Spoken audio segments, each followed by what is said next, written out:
Hey, what's going on YouTube? Sorry knows best here. Breaking news here. Next generation iPhone has been actually captured by the folks over at Gizmodo.com, a very good tech website. I follow a lot. I'm giving them all the credit for breaking this story. But they came out with this story and some actual video of the next generation iPhone, or supposedly the next generation iPhone. Now, for the past couple weeks here, people have been putting up these pictures of the next generation iPhone.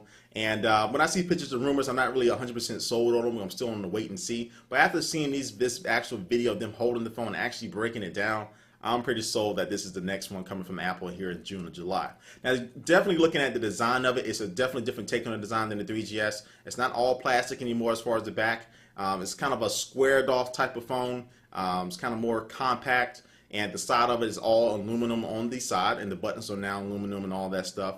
Now the back is still retains the plastic back that you find on the 3GS to help with the cell phone reception, of course, because aluminum is not that great for it. But you just see it's a little bit more blockier than the 3GS. Now it kind of looked weird to me at first, but now I look at it and now I see why. They definitely add more rooms for the more components that they added to this next generation iPhone. I can see why they went towards this type of design, and it's kind of grown on me.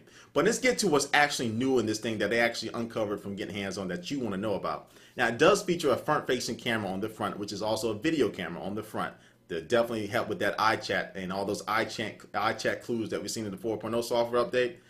This definitely gives reason for it. It is a front-facing video camera. The camera on the back is noticeably bigger than the one on the 3GS, so that would hint towards a higher megapixel count for the camera. I would say at least 5. I'm probably shooting towards 8 megapixels in the camera on the back, and it does have flash as well.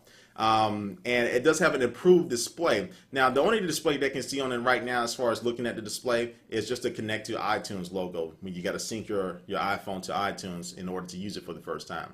Kind of the backstory because of that. Now, let me tell you how they found the phone. They say they found the phone in the bar, so the idiot who found it is probably dead somewhere now.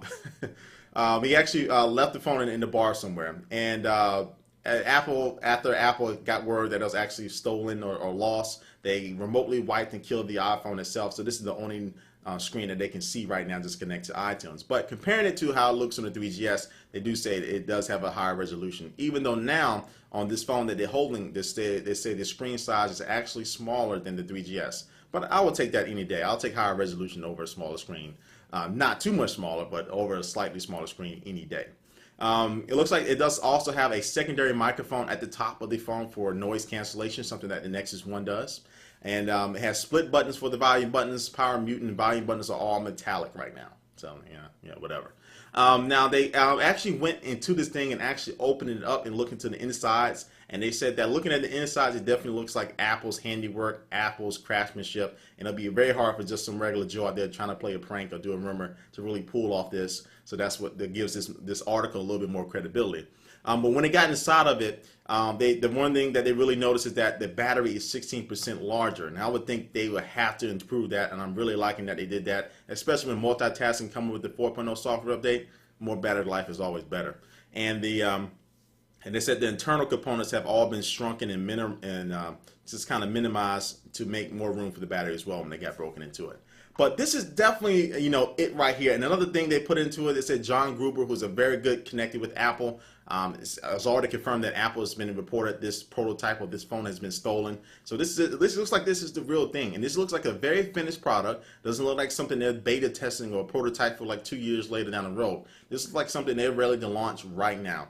And the fact that they were trying to disguise it, they had an iPhone 3GS case on the outside of this phone, and it looked exactly like a 3GS. But when they took that case off, it definitely saw a new product, got a nice little surprise. I'm really to give this little article here about 90% credibility that this is the next iPhone from Apple. So check out, I'm going to put a link in the sidebar for Gizmodo.com to look at the article in full and watch all the videos in full length. And definitely I'm going to be right now starting the first prayer for the guy that lost the phone. Steve Jobs probably has him locked up right now, surrounded by a bunch of PCs and blue screen of death, or doing something to him in Antarctica somewhere. But definitely keep the prayers for the guy that actually lost his prototype. But anyway, Sojourner's Best here, keeping you updated first on YouTube. But go check out Gizmodo.com for more information. But thanks for watching, and I'll catch you later. Peace. Can't wait.